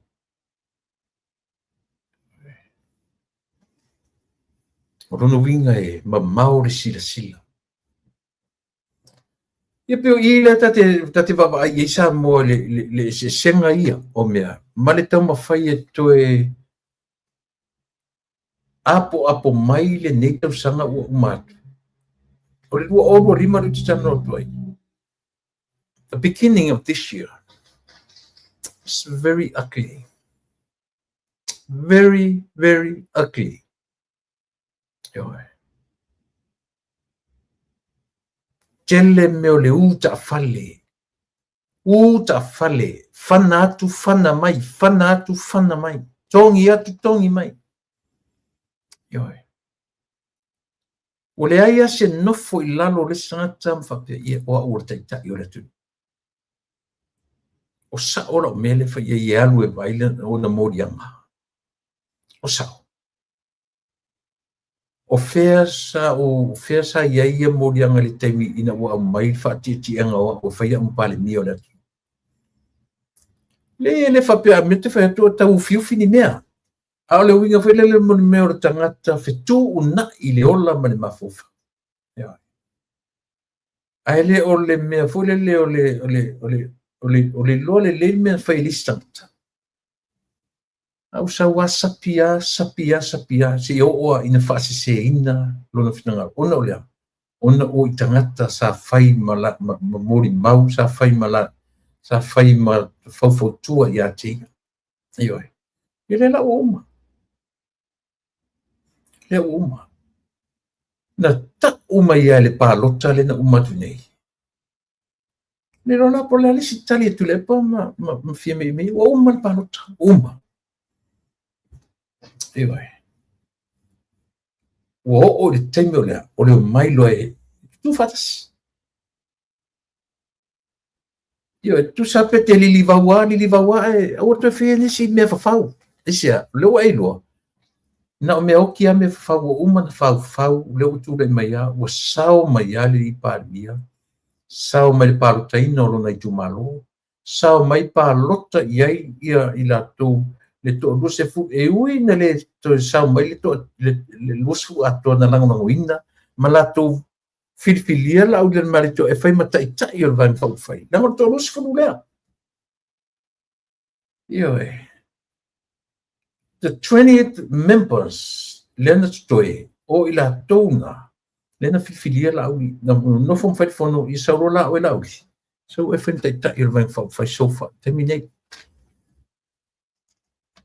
ia mata pena to lo le palo ta pena I lunga va ai fa tu to te tu mai a tu te vai o to le feo le mere fai olha te lo vele mala na sui fo olha mo le ai alofa I tangata na lato I oe ina ia e whai matai tai o le vai whai.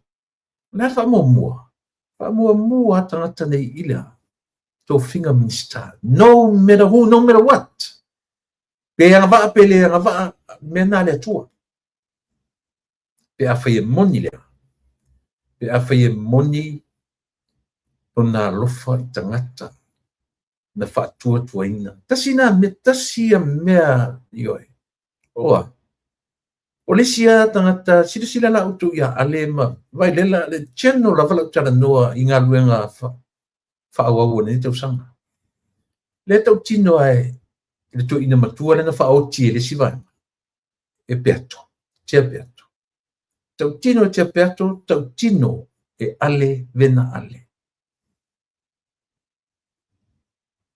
They were the first choices. Ale li parmia I mea yo tofinga ia.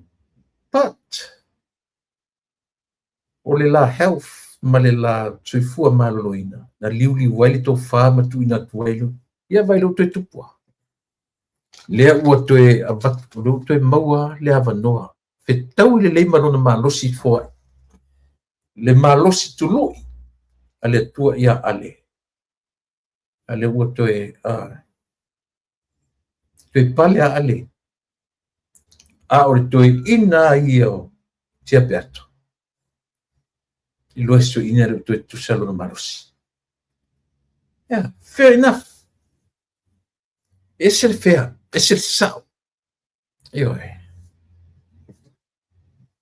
Ana whapea nei la o sesi o la olen toi pale mani.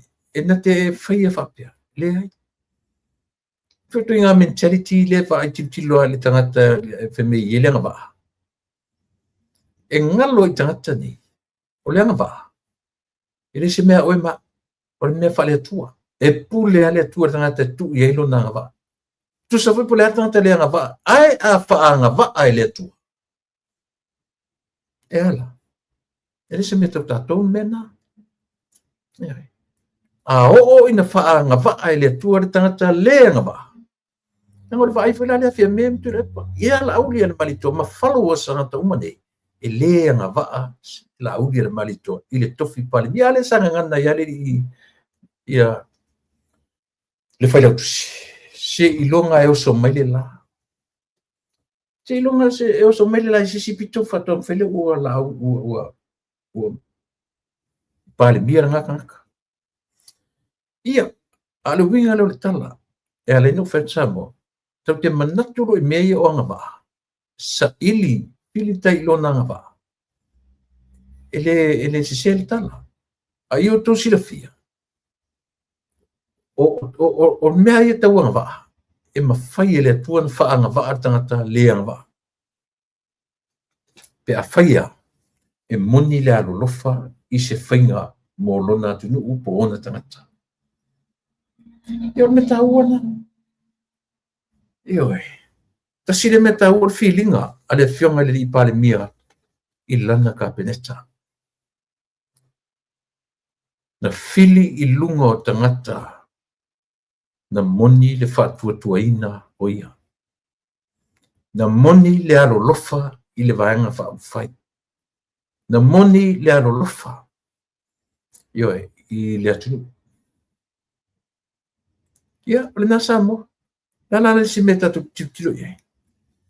Ole au te lenga la upor kalame o le nei aso. Ia o tatu tu e wawa ai tu toa i mea na tūla i mai o le nei tau sanga. Ioe. La meta o le fo malo o ai le tangata o le whai le fo malo. Is it lauri? Is it fiame? Or is it tulip? O ai to tonu le o whai le mele, ta o fo malo. O i se whengo whianga whai lau judgment. Nga ingo whawhala i o e te roa le lei are tangata, o le to tonu lea, o lo whaia le ngā ruenga fo malo.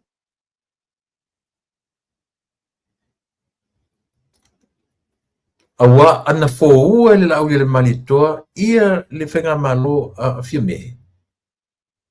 A whapeo tatu tonu i le tua. E le tu mai le. E le isa manu e vea le tua ia lau le malitoa. E tu le pe ana whapelo. O lau le malitoa le na fo ua le malo. Ioe. Ai a whesiri la. O ene fo ua le malo fiame. Oi. Stui. Stui ne fo ua le malo fiame. E a fuela. E a fuela non tue pa u falua. Tue pa u falua tu le pa i. Sa o fuela le upo la tu. E feo lolo mua i lona lua. Feo lolo lua orua tasi pa lota lua orua tasi. E tai. Tusa. Numbers 25. And then Tuala came in nana mawale numeratas. Ayo man palo tono na lua. Toru sifutasi ile sifumalfa. Sila la tatu sa mo le mea le tatu tano tuai. Al mena mali peia le se mo tupu tangatane. Peia foringa mai pawar me usasi. Ale ai masela to mafafu o mena o fau. O to inua ia. E pe al me fua, pe al me noa i tangata ne. I le la usau ne fe mai ia. Ave ne se pa se fulu ma le tasi. Terms. O tula i mai le pale mia, ma tai tai o le atunu. Toa wa ai ale se fon fetalai. ua fai whapesa na whai ua ia tulia. I refer ia te, na te lita ua o ia lono ingo, I refer ia te ina tuli whawhuru whawhitalai. Whato a tupu lea o se mea whapea for the very first time. And so what? Ioe. E ala pe a teimi momua. Ioe. Le tau e lo te tunua. Te alo fafo i te mai tai fia me, te whalolu iai. Ai ua sasi ana na whatatau. Sasi la na whatatau. Ioe.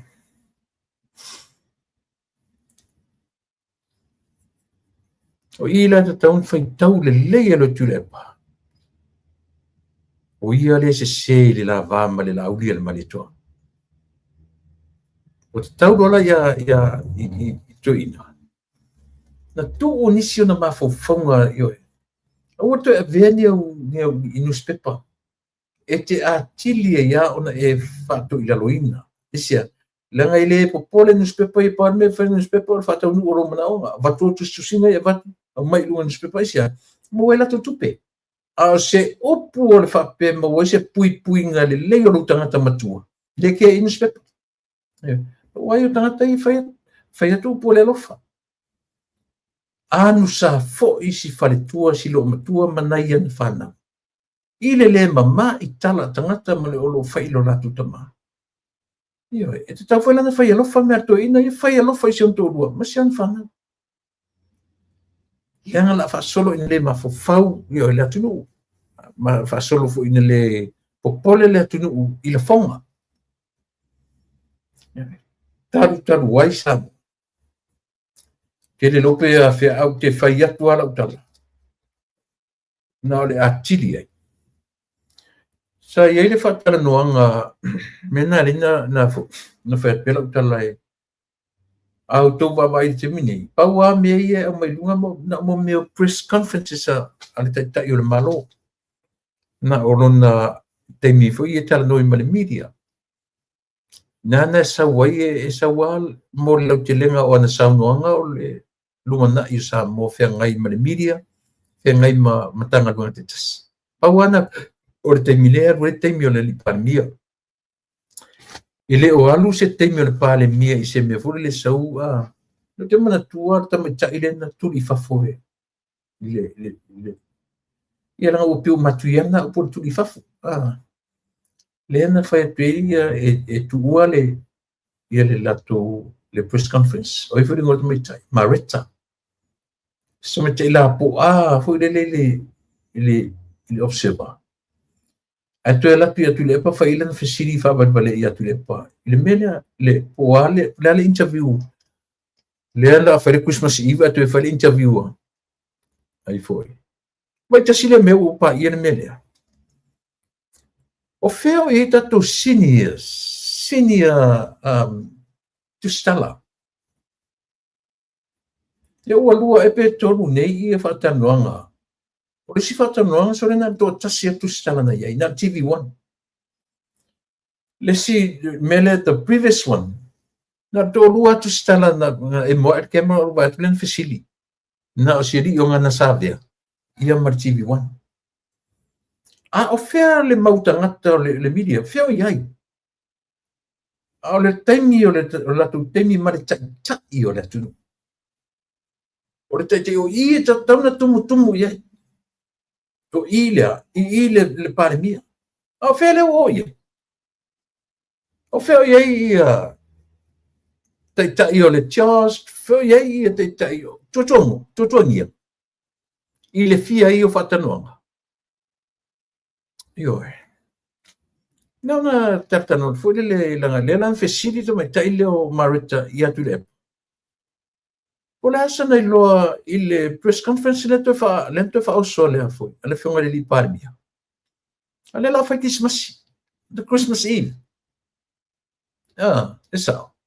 On the 24th or 23rd? 24th. Ato te lola o to se tari le tu le pana fai le tari ele. Ioe. Ele o no foi tu le pa e le tai popole tu le pa por atu nga tari mai tu nga me fa. Ia oi. Nga makua i ka umamainga i kule pa ma fau o pale mio samo. O le ale tu inga koe press conference wa faila ka Christmas. Pe ai se ale so lulu au le sfaleile le fai ai. Ia oi. Le ma toe fai o lo lana fesili le na fai. O e foi le nga kuri fa foi laudi. Makalie. No fatwela ta tu samo ele ai se no fu le lei. Ia oi. La ua alena tusita lai o le atunu o e tuli loa ma discuss le mea tau o le fau malo io e o e tuli loa ma wha matala le a tonu o ai tonu le ua na whaia le ngā ruenga io e wha fau malo o e discuss le mea na ma tau o e wawa ai winga o upu matala a whaia se tau tu walalu io e ona tau loa ila ia le sao le mile whaiatu. O sa ili le lei fesili lo ia. O e ari, o a kongu a o whea kongu e tosi le lei nao le me ta o le fomalo, trisen. Ina tau baba ile, langa o tau whana tu te o tu vai fesili, o tali na au mai. O mea fomalo. Ewa. Ina. Leo ore sauta la ilan palau vale. Ale o sau nei ale upu le wha ngō whiena o mai e whemolea. O le casual, conversational. Ewe. O le sauta o mai li lalulangi, o lana pana vale matuia. Na tulia i fafo. Pena palau vale totonu, pena palau vale i fafo, o vaenga umai o le lotoa e pule e fonfitalai. Pe o fale fono, po o fata alo, o liu fale fono o fata alo, se alanga lufa ngā parmene o Samoa, po o fale ieran palau vale ai, po o tafa po o fata ele, po o felemen ioe, na palau vale ai. Palau vale a o palau vale. E le fai dunga ina, a e upu vale ama e upu leanga isi tangata, o le palau vale a palau vale. Tau te le tam fai tau su ni arofango nane, e sao. E sao pese se. Sia mani to filau, talo fauso, pamia tu Christmasi, to e malainga.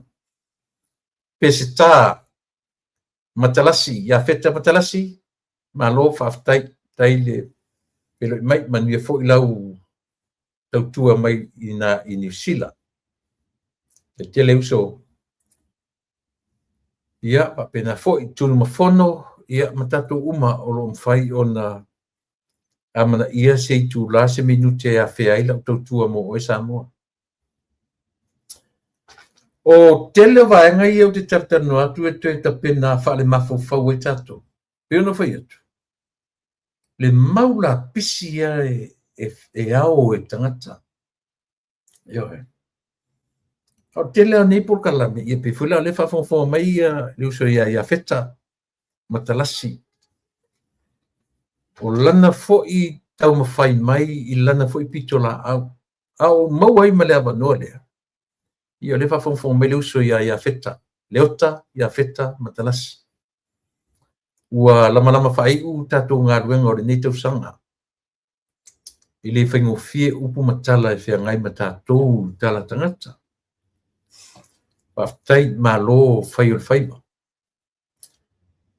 O te la ua whea momoa ia mātou i nei Amerika. Ia o le uso ia tapuala o lo apu. Malana fo i tautua. Malana tāpenanga i asu i tasi o vai asu. O tiu te mawhaiva ia. O leo ua valu. This is the 8th year o la u tautua. O lon tau sanga lona valu nei. To telefo i la tō ua mali liu sa o matu o mai whaatasi. I le fia. 17. Fitu watu iwa fukas yeah. 2017 ya January na matai tautua si fonga le tai fo. valu nei tausanga. Ia, tunga tapuala, malo whaftai. Sai mo le te le ta ua sa iai le taunanga tapuala foi ile a foi le. Na whedingor Purkalame. O le Purkalame sa whai mai mana whiunga li amat palemia, ai li palemia ia. O le soare puli. Ia, e mo le fo ili whaftai tele i seri i o tule epa la fonga mai senieko. E whapena fo i ia o na o whaftai atu i le seri i o sua. Ma le tifon moana mai Utah, ma tui mai Amerika. Ia le mwhain whangaroina i mātou sa ngaru lue le sifonga tai au fo sue fo ina se tu sua. Taula papa aftiti masina. O maina, matu umanisa ngaru lue ia ua mo te le fo ilenga whaftai ia i siri o turisi. Pio le ua i te whaftai tai tō tasi atu. Ona o le ua tatuanga i whai umor tausanga.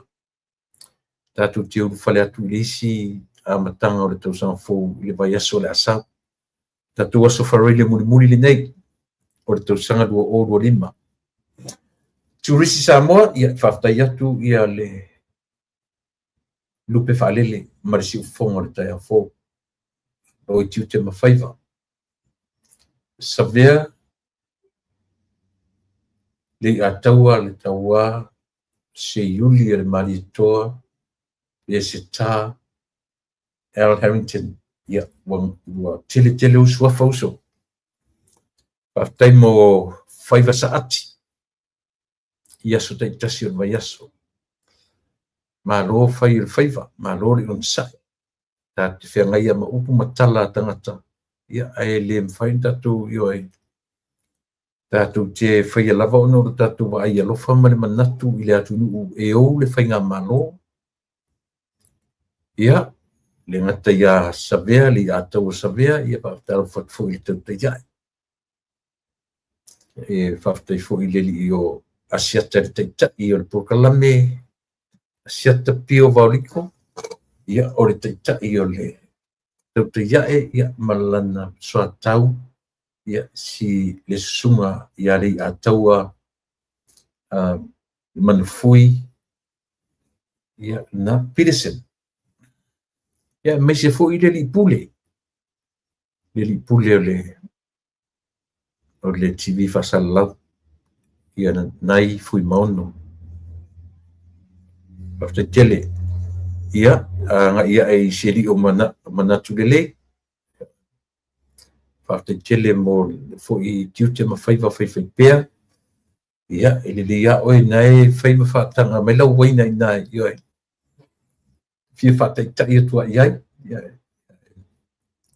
Se leo toi mamau se taimi se aso pe apule lo fretu tatu te whiroai. Ia whapena fo i le uso i Samoa. Ia lupe matasila, ia mamau. Le la fo i taupati mai le tatu watunu.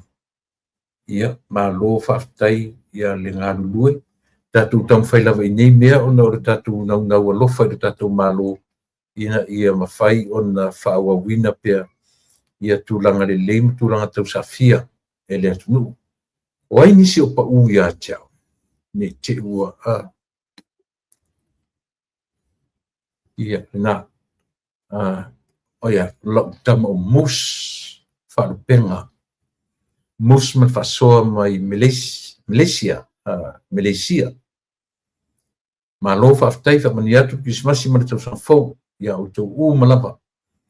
Whapeo i esisi o ia o le pleitio na yusu whaifuino whaiama uasiasi atu iai i na yuso i tutonu o sini Australia ma le lau Samoa pio le ngona o le tatou le tio ia pio vanga leo lau Purkalame ia o na yuso fo i leo le matapalapala la tou uma lava tatou te tau fai tofu sau uma ia ai le fai na le avesea la ufaafetai le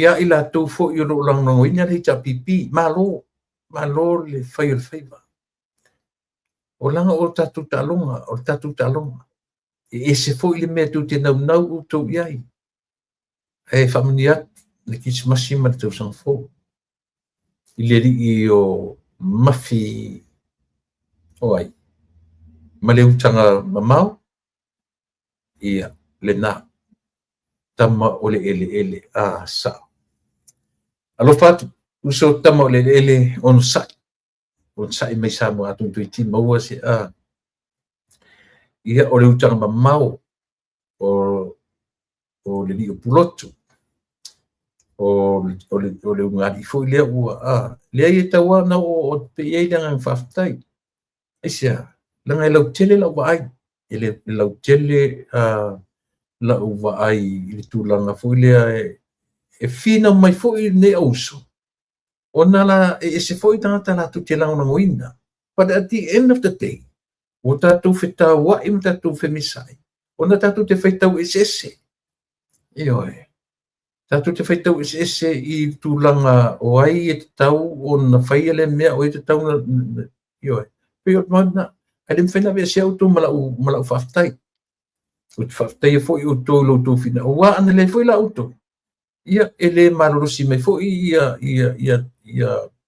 tai o le tua ngai. E o mai e wha leo ai ia ni o lātou leo pe patu ai le whaalongolongo po lea. Ia pi o le awala mai a autou i o lātou fo'i manatu. Pele anga. A ua whaitau atua i Samoa. Ia le aunga atua.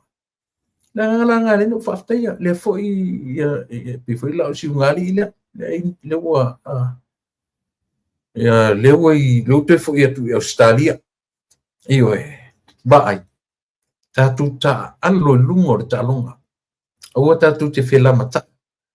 Tala noa i facts, tala noa i le melelei. Aua tātou te whetu ia i emotions ma fo'i, ma le mio leo la tau whaleanga. Ia la utama o lo fata o tolia Elvisi Mori. Elvis alo fatu le tatu proklame in whamani atu ia le tau sanfou. O le tatu au tusi ia o le toa ma Samoa i la mutu ia o Samoa o la utama o Mori Mauola. Ia o ai isi le autusi le tatou fo i vana. Ia papena foi fake pictures al HPP la to. Ia ai. E le fapea e tu tasi la u faftai te faftai. Langa isi o tatou le pisa ai le. Ia ma vavao ai le atu. Ia ai. Ai le vavao ni meleanga. Ia ai. O lea o lea o ngā o tatou tapisa. E whātupu manatu foi. Ia i lātou porkiti. Ia na umana watu manatu lelei. Ia ma le tātou vaenga malava o i lātou. Ia e ofo ia i lātou fo ia nofo atanta whaila na live. Ia le na o te maluat fo i le milia a Samoa. Ia le tina ia amesene. Ia o le tina ia langi. O le li'i o Apulu, Lance Polu. Ma i lātou uma, aisea, so lele whaingofia ngā luenga ni tangata. E upu ia. E ave iai tala lele. Ia le nā. E elu tato nunga le upa i murimuri le vaanga lea. Lau whaaftai whaapitoa lava lea mo au whaasala lau uma Samoa. Ai meise lava. I lātou o tau ina le tau e le pō ma le au. Ioe, i le tau whai e pui ma lango i le tātou malo o lo tūlai mai i le teimi le nei. Ia no manatu le ua lava i malak tau tua i le nei afiafi. Si i tātou tue whilo i taia, malo lo i le aso sā, tātou whilo i le aso ngafua aso lua. Ia, no malo lo i le aso mua o le tau sama. Ia, ma vai lor tatu skito mo le tausaga fou o a'u pa'aga i la'u polokalame o le lupe fa'alele o le tamaita'i mo fanua tupa'i pa'i o te loa nai fa'atauatolia i gasagasi o le tino morimori atu o lo fa'aga ia te oe tuafine ia fa'apea fo'i la'u tama o moro tui ia po le ota tui vaisigano ia ma la'u toe'ina o tau ili'ili ia e lē fa'agaloina fo'i ia le uso ia vui masina mua e hui ina ua le o toe laga o te loa vui le la'a o le ase post le la'a tu'u i le mālō le toe'ina ai le mafaiā ona galo na fai valofilima fo'i ia a o iai luga o tulaga fa'afasalalau ia le afioga iā to le afoa le afioga i le fa'asisina vui masina mua ioe fa'afitaitele fo'i o fai vaonaga na matama le tausaga o e fa'asalalau ia le ua uma e le tausaga ia o le ua e fa'atalitatini ua e fa'atalitali i se le a fa'alau lo atu fo'i ia se post o le a fa'aoga iai lau afioga ia e le tatou faigā mālō o fetele atu le fatua ia Naomi ia ma tatou o ma pa'aga oe lē te tusitusi mai lea e te ioe le uma na fai atu iā pei ia tau ili'ili pei ia o pei o pa'aga na e masani o le matou tano atu le ota tui vaisigano mo roga le mamea ia o moafanua tupa'i Macheda Sant Levi ia ma tau ili'ili pei tau ili'ili ia pei o pa'aga na e masani ona matou tano atu ia ai le tatonuga sa mo tatou toe felo i taeao ia ona tatou malolo ai le asasā ia tatou fa'asolo atu le'i malolo le tausaga fou ia mamaua le tatou sketule fou mo le tausaga fou ma temi nei manuia tele ia le tatou faigā mālō tatou taʻitaʻi o le tatou atunuu taʻitaʻi fa'ale mālō taʻitaʻi o le ekalesia taʻitaʻi o nu'u ma fio'aga o aiga taʻitaʻi uma o le tatou atunuu ae mese fo'i taʻitaʻi tutuila manu'a ioe o le mālō tutu'atasi taʻitaʻi o le mālō tele o Amerika o lo'o o usapi ai ma o nofo ai fananau ai la'u fanau ma ola ai tagata Samoa i manuia o le mālō tele tavita tauanu le usou Roy Achong fa'amanuia tele atu ia pe te lua ainga Caroline Marui Roy sele tu manatua fo ia lau sai step ia so ia alofa tele atu so alofa atu to lua ainga Samoa le atu pele alofa tele atu manuia le tausaga fo so ia ma ia manuia